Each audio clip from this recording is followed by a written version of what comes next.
That is where we focus our attention tonight, because while our country is currently good on supply, it does need to worry about demand. Here's Denver 7's Gary Brode with the story.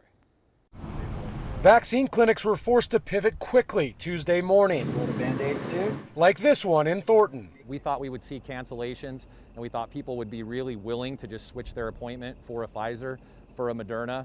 That's not been the case today. A lot of people are still opting to just wait. Anna Alarcon was relieved to find out she would not be getting the Johnson & Johnson vaccine. I was kind of happy, because me and my friends were talking about it, saying that the Johnson & Johnson was giving people symptoms. Catherine Luovano had similar hesitations, although it wasn't going to stop her. I've had other people say that they felt some side effects from J&J, Johnson & Johnson.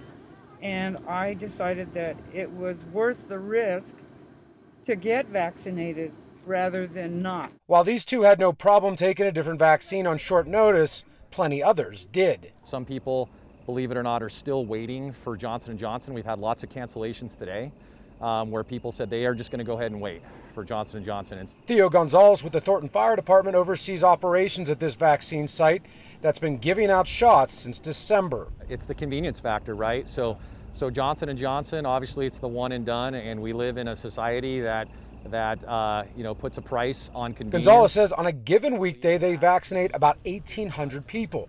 But because of the cancellations, they'd be lucky to do half this Tuesday. Rural counties like Elbert County have seen some of the worst vaccination rates in the state.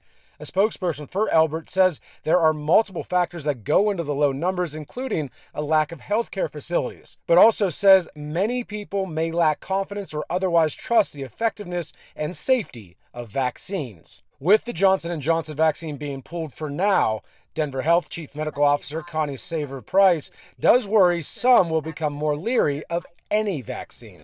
Pfizer and Moderna are still in use and still available. And in terms of preventing vaccine hesitancy, it's incredibly important that we be transparent and that we investigate these issues if we do hear about them. In Thornton, Gary Brode, Denver